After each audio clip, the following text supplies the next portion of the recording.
आज हम लोग रेशियो एंड प्रोपोर्शन में प्रोपोर्शन के कुछ इम्पॉर्टेंट प्रॉपर्टीज़ को सीखने का प्रयास करेंगे, ठीक है। और उससे रिलेटेड कुछ प्रॉब्लम्स को भी सॉल्व करेंगे। आइए सीखते हैं। तो सबसे पहला इसमें जो इम्पॉर्टेंट प्रॉपर्टीज़ हैं इनवर्टेंडो। क्या है सबसे पहला प्रॉपर्टीज़? इनवर्टेंडो। सबसे पहला प्रॉपर्टीज़ अगर हम देखें किसका, प्रोपोर्शन का, सबसे पहला प्रॉपर्टीज़ हम लोग पढ़ेंगे इनवर्टेंडो। इनवर्टेंडो का मतलब यहाँ पे देखिए इन्वर वर्ड है, ठीक है। इन्वर यहाँ है ना, इन्वर। तो इन्वर्स इसका मतलब क्या हो जाएगा? इन्वर से बना लेते हैं हम लोग इन्वर्स। इन्वर्स का मतलब होता है रेसिप्रोकल ऑफ एनीथिंग, ठीक है। रेसिप्रोकल ऑफ एनी थिंग्स, किसी भी चीज़ का रेसिप्रोकल को हम लोग क्या बोलते हैं? इन्वर्स बोलते हैं, ठीक है। तो अगर आपके पास मान लेते हैं, अगर आपके पास क्या दिया हुआ है, A/B इक्वल टू C/D दिया हुआ है, तो इसका इन्वर्स यानी इन्वर्टेंडो क्या हो जाएगा? देन इन्वर्टेंड क्या हो जाएगा? ये इन्वर्टेंडो का मतलब हो जाएगा कि ये हो जाएगा B/A इक्वल टू क्या हो जाएगा? D/C। देखिए कैसे, यहाँ पे देखिए, अगर मेरे पास ये दिया हुआ है तो इसका मतलब हुआ A/B और इक्वल टू क्या हो गया? C/D, ठीक है। इसका अगर हम इन्वर्स करते हैं यानी रेसिप्रोकल करते हैं, दोनों तरफ इस टर्म को रेसिप्रोकल करते हैं, तो क्या हो जाएगा? 1/A/B इक्वल टू हम कर सकते हैं 1/C/D, ठीक है। दोनों तरफ हम रेसिप्रोकल कर सकते हैं, ठीक है। तो इसका मतलब क्या हो गया? ये रिजल्ट आ गया, क्या हो गया? B/A इक्वल टू क्या हो गया? D/C। इसी चीज़ को हम लोग क्या लिख सकते हैं? B/A इक्वल टू क्या लिख सकते हैं? D/C, ठीक है। तो इस तरह से हम लोग इन्वर्टेंडो को सीखें और हमको लग रहा है कि आप लोग को ये अच्छे से समझ में आ गया कि इन्वर्टेंडो क्या है। इन्वर्टेंडो में आपको ये वर्ड देखना है इन्वर्टेंडो, और इसी से निकालना है इन्वर्स, और इन्वर्स का मतलब होता है रेसिप्रोकल ऑफ एनीथिंग्स, ठीक है। किसी भी चीज़ का रेसिप्रोकल, यानी A/B था तो क्या हो जाएगा? B/A, ठीक है, इक्वल टू C/D था तो क्या हो जाएगा? D/C, ठीक है। यही है इन्वर्टेंडो, ठीक है। आइए नेक्स्ट देखते हैं, नेक्स्ट प्रॉपर्टीज़ को जानने का प्रयास करते हैं, ठीक है।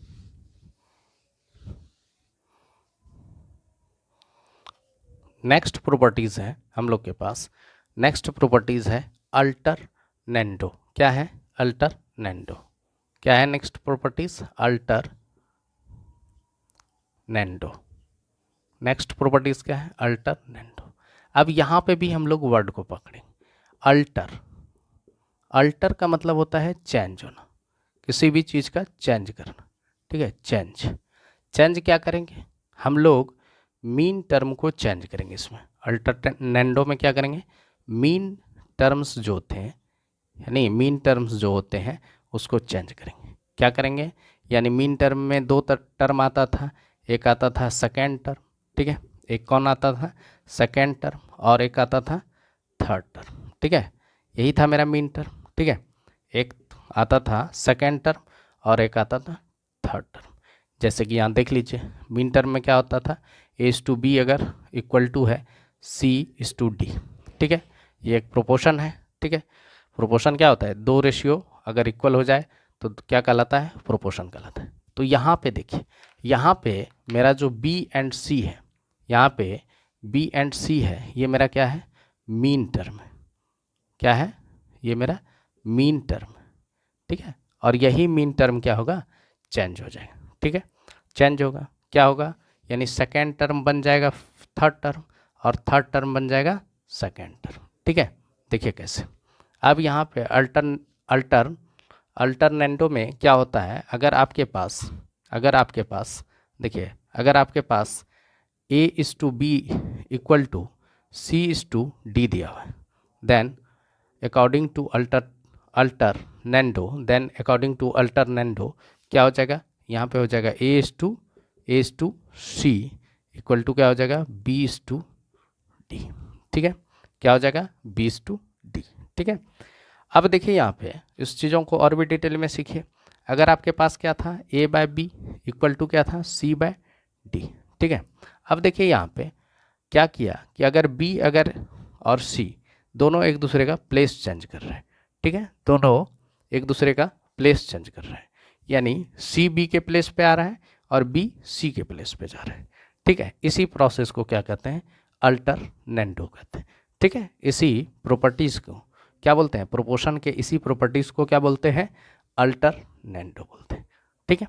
यानी आप कह सकते हैं कि अगर आपके पास ये दिया हुआ है, देन आप कह सकते हैं, क्या कह सकते हैं कि ए बाय सी लिख लीजिए, यानी बी के प्लेस पे कौन आ जाएगा, सी आ जाएगा, और सी के प्लेस पे कौन चला जाएगा, बी चले जाएगा। तो इससे भी प्रोपोर्शन पे कोई भी इफेक्ट नहीं पड़ेगा, ठीक है, कोई भी इफेक्ट नहीं पड़ेगा। और इसी चेंज करने के तरीके को प्रॉपर्टीज नाम दे दिया गया है। इसी को क्या नाम से हम लोग जानते हैं, अल्टरनेंडो, ठीक है। इसी प्रॉपर्टीज़ को किस नाम से जानते हैं हम लोग, अल्टरनेंडो, ठीक है। तो इसको भी आप लोग बहुत अच्छे से सीख लिए, ठीक है।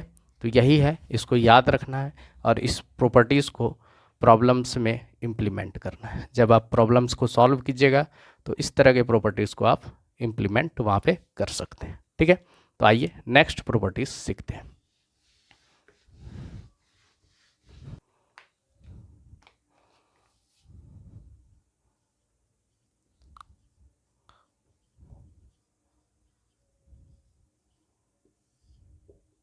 देखिए नेक्स्ट प्रॉपर्टीज़ है हम लोग के पास कंपोनेंडो, ठीक है। कंपोनेंडो जो है, इस प्रॉपर्टीज़ को भी हम लोग अच्छे से सीखने का प्रयास करेंगे। देखिए यहाँ पे कुछ वर्ड्स को उठाते हैं, जैसे कि हम लोग यहाँ से उठाएंगे कंपो,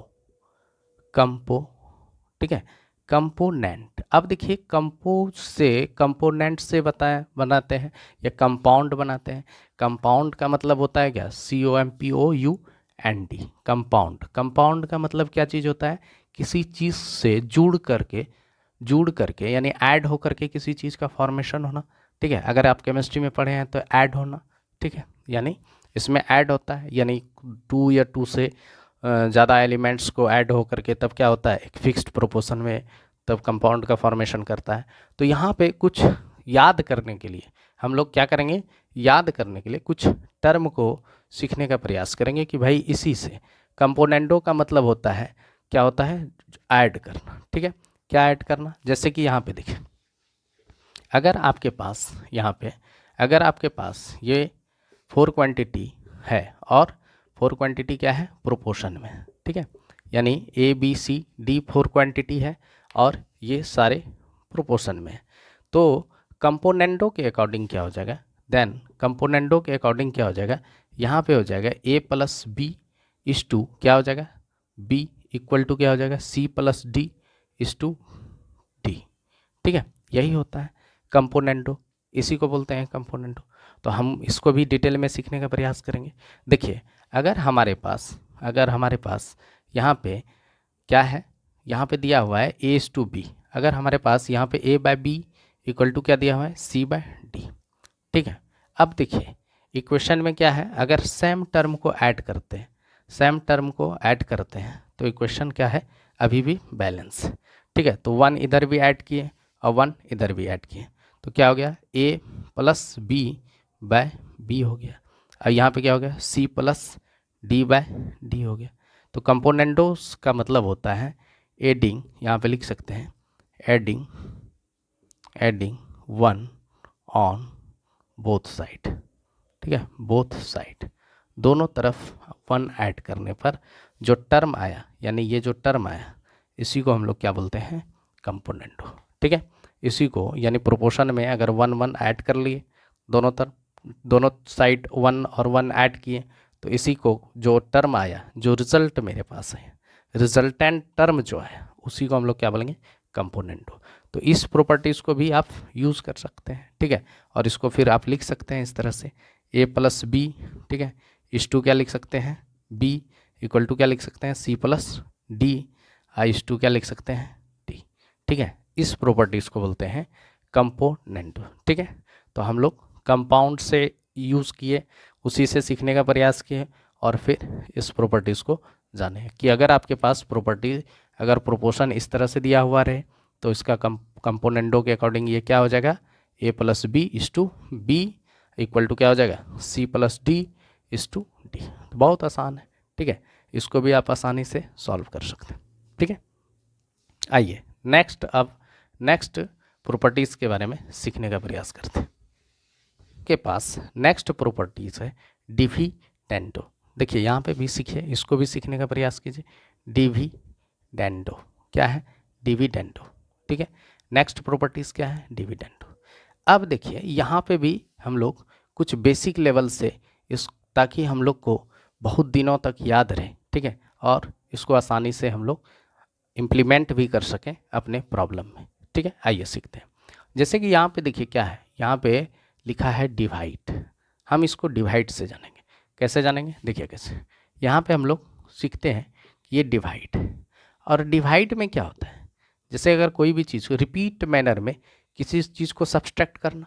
ठीक है, repetition of subtraction of the same number is known as क्या कहलाता है? डिवाइड कहलाता है। ठीक है, तो यहाँ पे डिवाइड कर रहे हैं। ठीक है, तो इसी से बना है डिविडेंडो। यानी कहने का सेंस क्या हो गया, यहाँ पे हम लोग क्या करेंगे? सब्सट्रैक्ट करेंगे। अगर आपके पास देखिए कैसे, यहाँ पे हम लोग क्या करेंगे? सब्सट्रैक्ट करेंगे, जैसे कि सीखते हैं। ठीक है, यहाँ पे देखिए अगर आपके पास 4 क्वांटिटी प्रोपोर्शन में है, 4 क्वांटिटी क्या है? प्रोपोर्शन में A/B इक्वल टू क्या है? C/D। अगर ये 4 क्वांटिटीज़ क्या है? प्रोपोर्शन में है, देन डिविडेंडो के अकॉर्डिंग क्या हो जाएगा? देन डिविडेंडो के अकॉर्डिंग क्या हो जाएगा? A minus B। ठीक है, इस टू क्या हो जाएगा? B equal to C minus D is to क्या हो जाएगा? D। ठीक है, क्या हो जाएगा? A minus B is to B equal to C minus D equal to D। कैसे हुआ, इस चीज़ों को सीखेंगे कि ये कैसे हुआ। ठीक है, यहाँ पे ये वाला टर्म। ठीक है, अब देखिए आपके पास डिविडेंडो में क्या करेंगे, ये भी जान लीजिए। डिविडेंडो में क्या करेंगे? सब्सट्रैक्ट करेंगे। किसको सब्सट्रैक्ट करेंगे? 1, सब्सट्रैक्ट 1 ऑन बोथ साइड, दोनों तरफ सब्सट्रैक्ट करेंगे। डिवाइड का मतलब ये सीखने के लिए है, यही चीज़ आपको, ताकि माइंड में आप कैसे डिविडेंडो को सेट रखिएगा कि डिविडेंडो का मतलब क्या होता है, ये चीज़ें आपके दिमाग में सेट रहना चाहिए। ठीक है, अब यहाँ पे देखिए क्या है, आपके पास प्रोपोर्शन था A/B इक्वल टू क्या था? C/D। ठीक है, अब क्या करते हैं, दोनों तरफ 1 सब्सट्रैक्ट कर लेते हैं। दोनों तरफ क्या कर लेते हैं? 1 सब्सट्रैक्ट करते हैं। इधर भी 1 सब्सट्रैक्ट किए, और यहाँ पे क्या कर लिया? C/D और -1 कर लिए। ठीक है, यहाँ पे लिख सकते हैं। ठीक है, सब्सट्रैक्टिंग 1 ऑन बोथ साइड। ठीक है, बोथ साइड, दोनों तरफ क्या कर लिए? 1 को सब्सट्रैक्ट कर लिए। ठीक है, जब सब्सट्रैक्ट किए तो मेरे पास रिजल्ट क्या आ गया? रिजल्ट आ गया A minus B by B। ठीक है, इक्वल टू क्या हो गया? C minus D by D। इसी चीज़ को आप क्या लिख सकते हैं? इसी चीज़ को आप लिख सकते हैं A minus B is to क्या लिख सकते हैं? B equal to C minus D is to क्या लिख सकते हैं? D। ठीक है, तो हम लोग किसको सीखें? डिविडेंडो को भी आसानी से सीखें, और डिविडेंडो को कैसे याद रखना है ये भी सीखें। ठीक है, तो हम लोग इन्वर्टेंडो सीखें, अल्टरनेंडो सीखें, डिविडेंडो सीखें, कंपोनेंडो सीखें। ठीक है, अब हम लोग सीखेंगे कंबाइन। लोग क्या सीखेंगे? Componendo and dividendo. ठीक है, अब देखिए हम लोग अभी क्या सीखें कि अगर मेरे पास 4 क्वांटिटीज़ हैं, अगर वो 4 क्वांटिटीज़ क्या है? प्रोपोर्शन में है। ठीक है, तो कंपोनेंडो क्या होता है? कंपोनेंडो ऑफ दिस प्रॉपर्टीज़ क्या हो जाएगा? कंपोनेंडो क्या होता है भाई?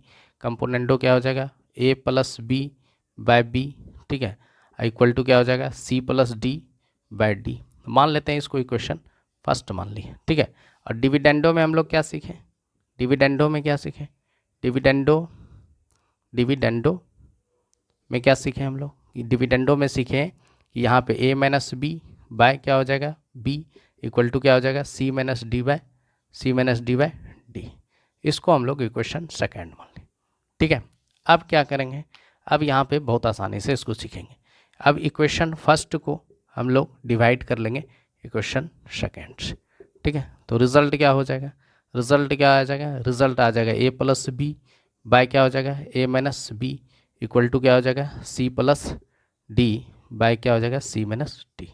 ठीक है, तो यहाँ पे हम लोग ने क्या सीखा कि अगर हमारे पास कंपोनेंडो एंड डिविडेंडो निकालना है, यही मेरे पास क्या दिया हुआ है, ये 4 क्वांटिटीज़ दिया हुआ है, तो इसका कंपोनेंडो एंड डिविडेंडो क्या हो जाएगा, देन लिख सकते हैं आप, देन क्या लिख सकते हैं, ए प्लस बी इस टू क्या लिख सकते हैं, ए माइनस बी इक्वल टू क्या लिख सकते हैं, सी प्लस डी इस टू क्या लिख सकते हैं, सी माइनस डी। ठीक है, तो यही मेरे पास आएगा कंपोनेंडो एंड डिविडेंडो के अकॉर्डिंग। ठीक है, अब इसके बेसिस पर हम लोग कुछ प्रॉब्लम्स को सॉल्व करेंगे। ठीक है, अब देखिए यहाँ पे डिवाइड ऐसा नहीं लगे, यहाँ पे बी क्या है, डिवाइड जब कीजिएगा तो ये क्या हो जाएगा, रेसिप्रोकल हो जाएगा। ठीक है, देखिए एक बता देते हैं, किसी को समझ में नहीं आया तो यहाँ पे देख लीजिए, यहाँ पे क्या हो गया, ए प्लस बी दोनों साइड डिवाइड होगा बाय बी था, और डिवाइड किससे कर रहे हैं, ए माइनस बी से बाय बी। अब इसको कैसे लिख सकते हैं, ठीक है, इसी टर्म को हम सिखा देते हैं। ठीक है, बाकी दोनों तरफ सेम हुआ है, ए प्लस बी बाय बी हो गया, और ये क्या होगा, रिवर्स हो जाएगा, डिवाइड हो गया तो बी बाय क्या हो गया, ए माइनस बी, ये बी कैंसिल हो गया, यहाँ पे आ गया ए प्लस बी और यहाँ पे हो गया ए माइनस बी। ठीक है, और सेम अदर साइड भी इसी तरह से हम लोग करेंगे। ठीक है, तो डिवाइड ये सब आप लोग को पहले से पता होना चाहिए। ठीक है, अब इसके बेसिस पर कुछ हम लोग इम्पोर्टेंट सब क्वेश्चन को सॉल्व करेंगे। आइए अब हम लोग प्रोपोर्शन के बेसिस पर कुछ प्रॉब्लम्स को सॉल्व करेंगे। आइए सीखते हैं। देखिए आपको दिया गया है, इफ़ क्या लिखा है, if A is to B equal to C is to D, then prove that 5a plus 7b is to क्या दिया है, 7 इज टू दिया है, 5a plus 7b is to दिया है 5a minus 7b equal to 5c plus 7d is to से 5c minus 7d। यानी आपको प्रूफ करना है क्या, टू प्रूफ लिख लेते हैं, क्या प्रूफ करना है, प्रूफ करना है 5a प्लस 7b बाय क्या करना है 5a minus 7c equal to आपको प्रूफ करना है 5c प्लस 7d बाय यहाँ पे क्या करना है 5c माइनस 7d। यहाँ पे देखिए सबसे पहले क्या दिया है, और एक चीज़ दिया हुआ है, और आपको दिया है इफ़ क्या दिया है, a is to B equal to c is to D. ठीक है, ये दिया हुआ है। ठीक है, ये दिया हुआ है, तो आप इसको कैसे कर सकते हैं, यहाँ पे देखिए क्या लिख सकते हैं इसको, अगर आपको a इज़ टू बी दिया हुआ है equal to c is to D दिया हुआ है, तो इसको आप क्या लिख सकते हैं, a बाय बी लिख सकते हैं इक्वल टू क्या लिख सकते हैं, c बाय डी लिख सकते हैं। अब देखिए यहाँ पे a के प्लेस पे क्या है 5, यानी a जो है मल्टीपल्स है किसका 5, b किसका मल्टीपल है 7, यहाँ पे देखिए c किसका मल्टीपल है c जो है मल्टीपल्स किसका है 5 का, और d किसका है 7। यहाँ पे देखिए अगर हम इसको मल्टीप्लाई कर लें, यहाँ पे देखिए 5a था, ठीक है, और 5c है, तो यहाँ पे 5 से मल्टीप्लाई कर लेते हैं, 7b है, तो यहाँ पे क्या लिख लेते हैं, इसको भी 7 से मल्टीप्लाई कर लें। ठीक है, तो यानी ये क्या हो जाएगा मेरे पास, यानी हम क्यों मल्टीप्लाई किए हैं, क्योंकि यहाँ पे वैल्यू देखना है आपको, सबसे पहले यहाँ पे वैल्यू देखना है, यहाँ 5 है और यहाँ 7 है, यहाँ पे भी 5 है, यहाँ पे भी 7 है। ठीक है, अब यहाँ पे देखिए 5 है और यहाँ 7 है, यहाँ पे 5 है और यहाँ 7 है, देखिए 5a का मल्टीपल्स और 5c का भी मल्टीपल्स, तो यहाँ पे देखें 5 दोनों तरफ मल्टीप्लाई कर लिए तो कुछ भी दिक्कत नहीं हुआ। ठीक है, बैलेंस है इक्वेशन अभी भी। ठीक है, अब फिर देखिए 7 पे 7b होगा। ठीक है, 7b यानी b भी 7 से मल्टीप्लाई है, तो b को हम 7 से मल्टीप्लाई कर लिए, फिर d भी क्या है 7 से मल्टीप्लाई है, तो ये भी बैलेंस हो गया। तो अब हम इसको क्या लिख सकते हैं, अब लिख सकते हैं 5a बाय क्या हो गया 7b इक्वल टू क्या हो गया 5c बाय 7d। अब हम लोग यहाँ पे कंपोनेंडो एंड डिविडेंडो यूज़ कर लेंगे। कंपोनेंडो के क्या मतलब होता है कि न्यूमरेटर्स और डिनोमिनेटर का पहले सम हो जाएगा, यानी 5a प्लस 7b इसको लिख सकते हैं, फिर क्या हो जाता है a माइनस बी लिख लेते हैं, फिर तो 7 यानी a मेरा यहाँ पे क्या है 5a और b क्या है मेरा 7b है। ठीक है, और यहाँ पे क्या हो जाएगा फिर सेम हो जाएगा 5c प्लस 7d बाय क्या हो जाएगा 5c माइनस 7d। तो हम लोग इसको बहुत आसानी से प्रूव कर लिए हैं। तो इस तरह से हम मेरा क्या हो गया, हैंस प्रूव्ड लिख देंगे, हैंस प्रूव्ड। बहुत आसान क्वेश्चन है, हैंस प्रूव्ड। ठीक है, सिर्फ यहाँ पे क्या करना है आपको, ये मल्टीपल्स देखना है।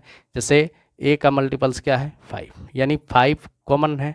ठीक है, 5 जो है कॉमन मल्टीपल्स है किसका, ए का। ठीक है, फिर 7 का 7 को कौन मल्टीप्लाई है, बी को कौन मल्टीप्लाई कर रहा है, 7 कर रहा है।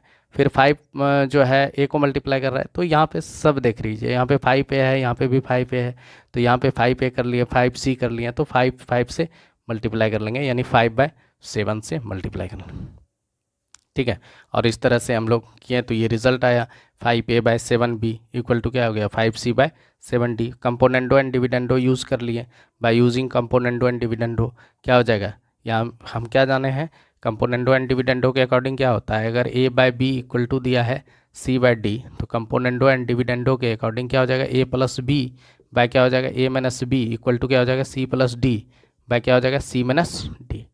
तो इसी बेसिस पर हम लोग ये भी बिठा लिए कि ए हम किसको मान लिए 5 ए को ए मान लिए, तो 5a, अब बी को क्या मान लिए 7b। ठीक है, इस तरह से हम लोग इस क्वेश्चन को सॉल्व किए। आइए नेक्स्ट क्वेश्चन देखते हैं, और भी रहा है। ठीक है, नेक्स्ट क्वेश्चन क्या दिया गया है, नेक्स्ट क्वेश्चन दिया गया है a equal to 4√6 by √2 + √3 find the value of, क्या दिया है a+2√2 bye a-2√2 plus a+2√3 a+2√3 bye a-2√3। ठीक है, इस तरह का क्वेश्चन दिया है, देखने में काफ़ी कॉम्प्लिकेटेड क्वेश्चन है। ठीक है, और इसको अगर इसका वैल्यू ए का वैल्यू पुट करके इसको बनाइएगा तो बन तो जाएगा। ठीक है, ये सॉल्व भी हो जाएगा, आंसर भी आ जाएगा, लेकिन काफ़ी टाइम लग जाएगा। तो इसको आसानी से आप कैसे सॉल्व कर सकते हैं, देखिए यहाँ पे आपको यहाँ पे ए का वैल्यू दिया गया है। ठीक है, इसको हम लोग आसानी से कैसे सॉल्व करें, इसी के लिए आया है कंपोनेंडो एंड डिविडेंडो, ये प्रॉपर्टीज़ को यूज़ करेंगे। ठीक है, यहाँ पे देखिए ए इक्वल टू मेरा क्या दिया है हमें 4√6 बाय क्या दिया है √2 + √3। ठीक है, अब देखिए यहाँ पे √2 है एंड √3 है, तो क्या √6 को हम लोग √2 और √3 के फॉर्म में लिख सकते हैं क्या, देखते हैं। देखिए √6 है तो इसको आप क्या लिख सकते हैं, 6 को आप लिख सकते हैं 3 × 2, आप इसी को लिख सकते हैं √3 × √2, तो कोई भी फर्क नहीं है। ठीक है, अभी भी वैल्यू क्या है √6 ही है। ठीक है, अभी भी क्या है ये √6। तो आपको आप ये सीख लिए कि √6 को हम लोग स्प्लिट कर सकते हैं √3 × √2 के फॉर्म में। ठीक है, अब आइए सीखिए हम, यहाँ पे क्या है a इक्वल टू, इसको हम लिख सकते हैं 2 क्या लिख सकते हैं 2√3 इंटू क्या लिख सकते हैं 2√2 बाय क्या लिख सकते हैं √2 + √3, यानी 4 को भी स्प्लिट कर लिए, क्योंकि यहाँ पे देखिए आपका क्या रिजल्ट है 2√2 एंड 2√3, तो इसीलिए हम इसको भी इसी तरह से लिखे हैं। ठीक है, अब देखिए हम क्या कर लेते हैं a बाय, यहाँ पे सबसे पहले 2√3 को नीचे ले आते हैं। ठीक है, यानी इसके बेस में यहाँ पे एक्सचेंज कर लेते हैं। ठीक है, यहाँ पे एक्सचेंज कर लिए, यानी ये वैल्यू को यहाँ पे ले आए, तो क्या लिख सकते हैं इसको 2√3। ठीक है, ये इंटू में था, इधर आएगा तो डिवाइड में हो जाएगा बाय 2√2 बाय हो गया √2 + √3। ठीक है, अब यहाँ पे हम लोग क्या करेंगे, componendo and dividendo properties use करते हैं। ठीक है, according to componendo and dividendo. ठीक है, C एंड D लिखते हैं। ठीक है, C for componendo and D for dividendo. ठीक है, यहाँ पे हम लोग क्या लिख सकते हैं, तो a + 2√3 लिख सकते हैं, बाय क्या लिख सकते हैं a - 2√3। यहाँ पे भी वही सेम हो जाएगा 2√2 प्लस क्या हो जाएगा √2 + √3। ठीक है, ये एक टर्म आ गया, नीचे वाला बेस वाला टर्म ऊपर चला गया। ठीक है, यहाँ पे देखिए अब फिर नीचे में क्या लिख सकते हैं 2√2, अब माइनस क्या हो जाएगा √2 + √3। ठीक है, इस तरह से अब इसको हम सॉल्व कर लेंगे। ठीक है, यहाँ पे देखिए क्या आ गया, ये बराबर क्या हो गया, इसको सॉल्व कर लीजिए 2√2 अब प्लस √2, तो यहाँ पे हो गया 3√2 प्लस क्या हो गया √3। अब भाई यहाँ पे क्या हो गया 2√2 में एक रूट चला गया तो √2 हो गया, और यहाँ पे क्या हो गया, यहाँ पे क्या हो गया -√3। ठीक है, ये आ गया -√3। तो इस तरह से हम लोगों को a + 2√2 और a - 2√3 का वैल्यू आ गया, यानी ये जो वैल्यू दिया गया था इसका वैल्यू हमको फाइंड हो गया, यानी इसका वैल्यू क्या आया मेरे पास 3√2 प्लस √3 बाय क्या आ गया √2 माइनस √3। ठीक है, अब देखिए नेक्स्ट क्या करेंगे, अभी हम लोग क्या किए थे यहाँ पे 2√3 से डिवाइड किए थे ए को। इस बार क्या करेंगे, अगेन लिखते हैं, दोबारा क्या करेंगे, यहाँ ए बाय क्या लिख लेते हैं 2√2। इस बार क्या कर लिए, ए को 2√2 से डिवाइड कर लिए, तो यहाँ पे क्या बचा 2√3 बाय यहाँ पे क्या बचा √2 प्लस √3। ठीक है, अब यहाँ पे भी कंपोनेंडो एंड डिविडेंडो यूज़ कर लेंगे, तो यहाँ पे क्या हो जाएगा ए प्लस 2√2, यहाँ पे क्या हो जाएगा ए माइनस 2√2 इक्वल टू यहाँ पे क्या हो जाएगा 2√3। अब प्लस क्या हो जाएगा यहाँ पे √2 प्लस √3 बाय यहाँ पे क्या लिख सकते हैं यहाँ पे क्या लिख सकते हैं 2√3 प्लस √2 प्लस √3। यहाँ माइनस हो जाएगा नीचे में, यहाँ पे माइनस हो जाएगा। ठीक है, यहाँ पे माइनस हो जाएगा। ठीक है, अभी बताएंगे फिर से, ये देखिए कैसे। यहाँ पे क्या आ गया मेरे पास, पहले इसको बना लेते हैं। यहाँ आ गया मेरे पास a प्लस 2√2 a माइनस 2√2। अब यहाँ पे क्या हो गया 2√3 प्लस √3 यानी 3√3 आ गया। ठीक है, और यहाँ पे क्या हो गया प्लस √2। ठीक है, बाय यहाँ पे क्या हो गया 2√3 में √3 चला जाएगा क्योंकि ये माइनस इंटू प्लस माइनस हो जाएगा, यानी 2√3 इसको लिख सकते हैं माइनस √2 माइनस √3। ठीक है, अब देखिए यहाँ पे इसको सॉल्व कीजिएगा तो क्या आ जाएगा, यहाँ पे इसको सॉल्व कीजिएगा तो आ जाएगा 3, नीचे ही कर देते हैं। ठीक है, नीचे क्या हो गया यहाँ पे 3√3 प्लस √2 बाय क्या हो गया यहाँ पे 2√3 में 1√3 सब्सट्रैक्ट हो गया तो क्या बचा √3 माइनस √2। ठीक है, तो यानी इस तरह से हम लोग को इस वाले टर्म का भी वैल्यू आ गया, यानी a प्लस √2 और a माइनस 2√2। देखिए कंपोनेंडो एंड डिविडेंडो के बारे में बता दिए हैं।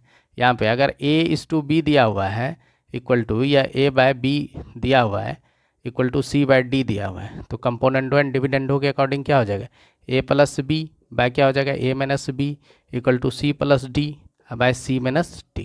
ठीक है, इसी प्रॉपर्टीज़ को यहाँ पे इम्प्लीमेंट किए। ठीक है, और उसी के बेसिस पर, इसी प्रॉपर्टीज़ के बेसिस पर इसको सॉल्व कर रहे हैं।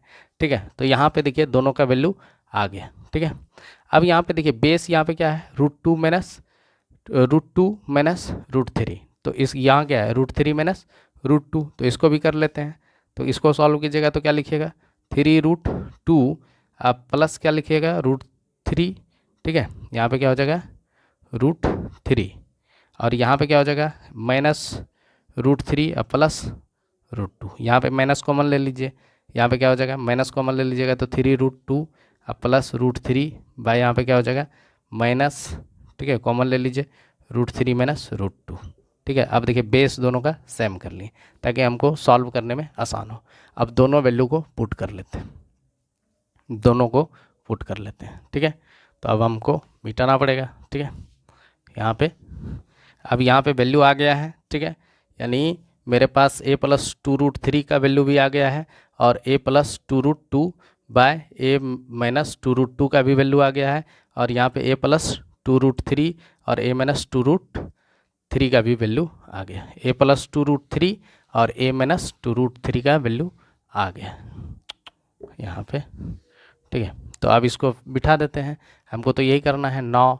अब लिख लेते हैं 9 क्या था a plus 2√2 by a minus 2√2 plus था a प्लस 2√3 बाय क्या है a माइनस 2√3। दोनों का वैल्यू पुट कर दीजिए। a प्लस 2√2 आप बाय a माइनस 2√2 का वैल्यू कितना आया था, यहाँ पे देखिए 3 क्या आया था 3√3 प्लस √2 बाय क्या आया था √3 माइनस √2। इसका वैल्यू क्या हो गया, यहाँ पे माइनस हो जाएगा, ये वाला माइनस ऊपर आ गया। ठीक है, तो यहाँ पे माइनस ऊपर आ गया तो ये प्लस था। ठीक है, यहाँ यानी आप लिख सकते हो, यहाँ पे लिखिए माइनस, ठीक है प्लस, प्लस लिख लीजिए और फिर यहाँ ब्रैकेट लिखिए और करली ब्रेस लिख लीजिए। यहाँ पे क्या आ गया, यहाँ पे 3√2 प्लस क्या है प्लस √3 बाय क्या आ गया √3 माइनस √2। ठीक है, इस तरह से अब हम लोग सॉल्व करेंगे इसको। ठीक है, यहाँ पे देखिए अब यहाँ पे इसको सॉल्व कीजिएगा तो क्या हो जाएगा, 3√3 प्लस √2, अब प्लस इंटू माइनस माइनस हो जाएगा, यहाँ पे लिख लीजिए 3√2 माइनस यहाँ पे क्या हो गया -3, इसको माइनस कर लेते हैं और इसको सेम वैल्यू रहने देते हैं, तो क्या हो जाएगा 3√2 प्लस √3, यानी प्लस इंटू माइनस माइनस कर लिए, इसका साइन क्या हो गया माइनस, यहाँ पे हो गया √3 माइनस √2। ठीक है, देखिए बेस सेम है तो क्या हो जाएगा, बेस सेम है यानी इस दोनों का एलसीएम निकालेंगे, क्या निकालेंगे एलसीएम निकालेंगे √3 माइनस √2 का और √3 माइनस √2, यानी वैल्यू सेम है तो एलसीएम भी क्या हो जाएगा √3 माइनस √2 ही हो जाएगा। यहाँ पे लिख लेते हैं, अब ये भी 1 से मल्टीप्लाई हो जाएगा 3, क्योंकि इससे डिवाइड कीजिएगा तो कोसेंट क्या आएगा, कोसेंट आएगा 1, कोसेंट कितना आएगा 1 आएगा, तो 1 आएगा तो 1 से मल्टीप्लाई कर लेंगे ऊपर वाले टर्म प्लस √2, यहाँ पे क्या हो गया -3√2 और यहाँ पे क्या हो गया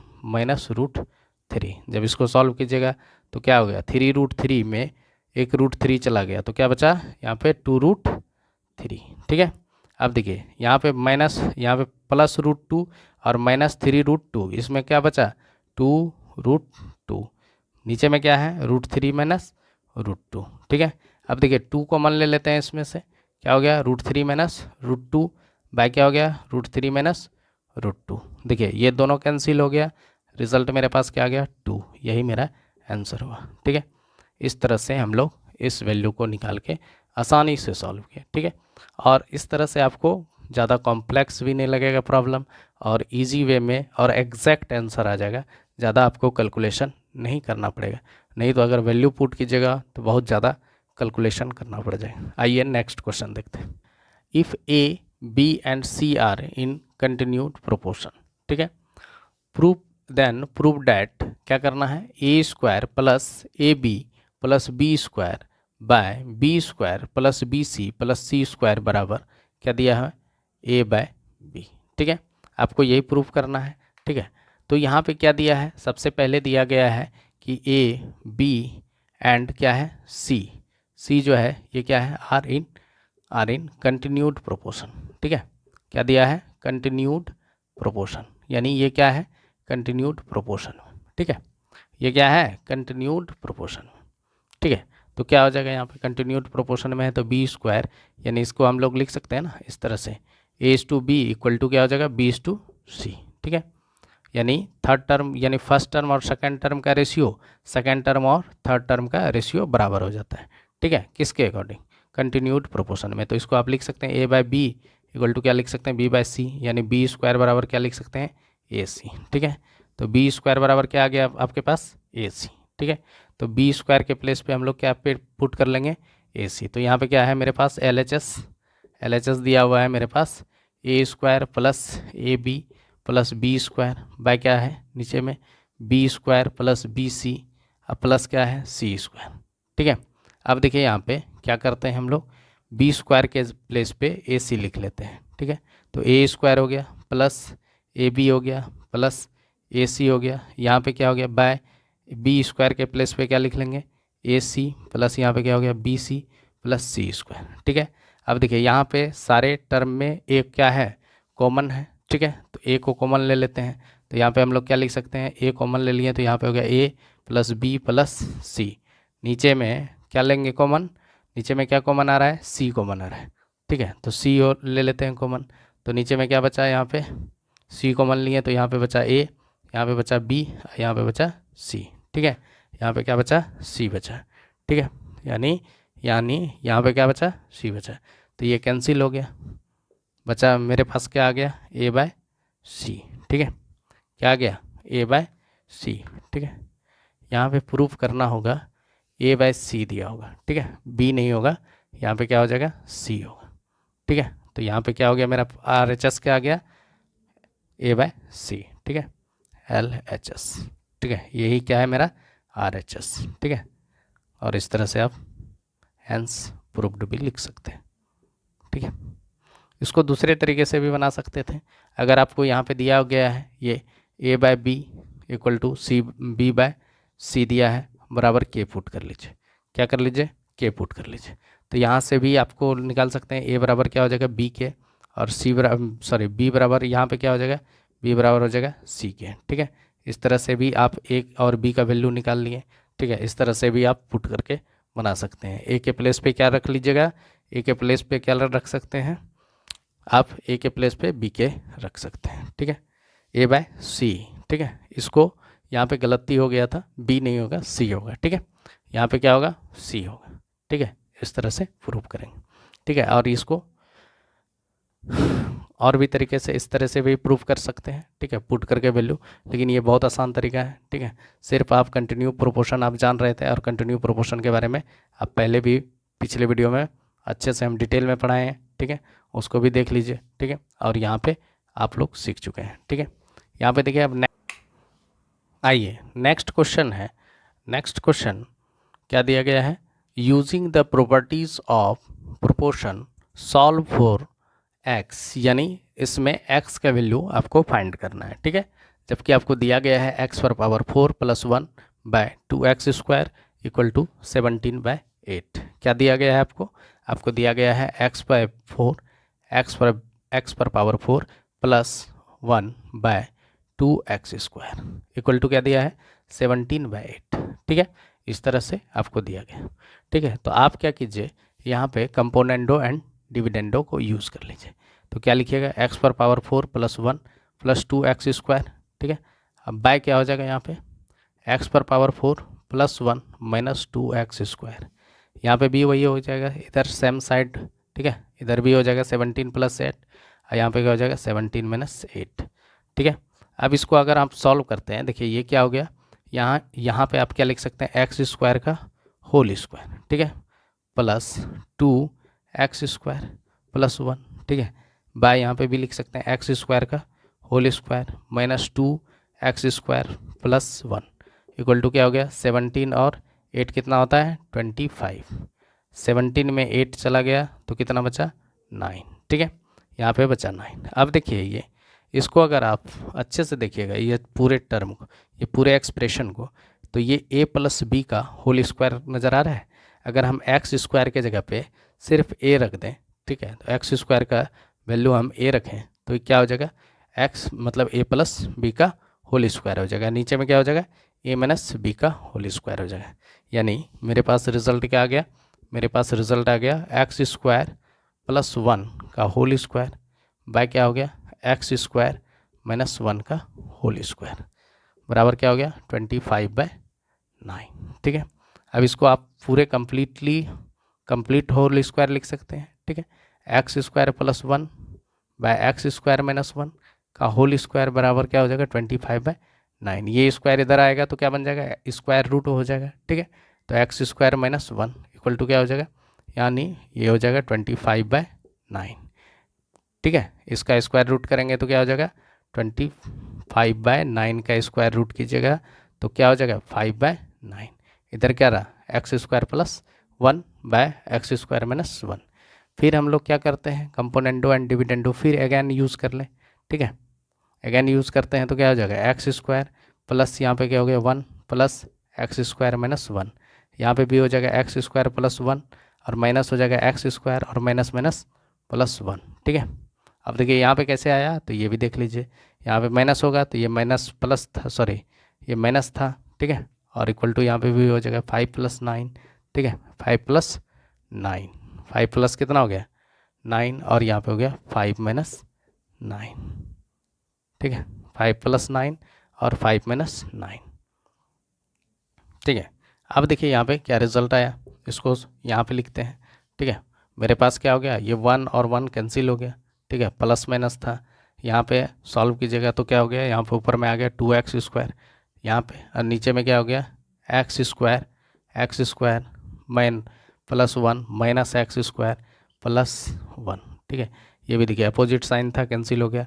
यहाँ पे क्या हो गया 5 और 9 कितना होता है, ठीक है 14। ठीक है, अब बाय क्या हो गया यहाँ पे 14 बाय कितना हो गया यहाँ पे -4 हो गया। ठीक है, यहाँ यानी यहाँ पे कितना आ गया 2x² और यहाँ पे 2x² बाय 2 आ गया बराबर क्या हो गया 14/-4। ठीक है, कहीं गलती हो गया है। ठीक है, x² 5 सॉरी यहाँ पे 5/3 होगा, यानी स्क्वायर रूट 25 का तो 5 हुआ और 9 का क्या हो गया 3 हो गया। ठीक है, तो तो यहाँ पे क्या हो गया 5 + 3 और यहाँ पे हो गया 5 - 3, ठीक है 5 - 3। तो यहाँ पे क्या रिजल्ट आ जाएगा, ठीक है यहाँ पे हो जाएगा 8/2, ठीक है यहाँ पे भी 2 कैंसिल हो गया, यहाँ पे क्या हो गया 8/2 आ गया, ठीक है इसको कैंसिल कर दीजिएगा तो 4 आ जाएगा। तो x² बराबर क्या हो गया 4, x बराबर क्या हो गया +-2, ठीक है। तो इस तरह से हम लोग को x का वैल्यू आ गया, ठीक है। आज हम लोग प्रोपोर्शन से रिलेटेड कुछ प्रॉपर्टीज़ को जाने, ठीक है, और उससे रिलेटेड कुछ प्रॉब्लम्स को भी सॉल्व किए। आज के लिए इतना ही। नेक्स्ट वीडियो में हम लोग नेक्स्ट चैप्टर के बारे में पढ़ेंगे और प्रोपोर्शन से रिलेटेड जो भी क्वेश्चन बचा है वो भी बताया जाएगा, ठीक है। किसी नेक्स्ट वीडियो में हम लोग प्रोपोर्शन से रिलेटेड और भी क्वेश्चन करेंगे, ठीक है। जो प्रीवियस ईयर में पूछा गया है उसी क्वेश्चन को हम लोग नेक्स्ट वीडियो में करेंगे। आज के लिए इतना ही। धन्यवाद। आप लोग को अगर वीडियो अच्छा लगता है तो लाइक एवं सब्सक्राइब ज़रूर कीजिए और अपने दोस्तों के बीच में शेयर भी कीजिए, ठीक है। आज के लिए इतना ही। धन्यवाद।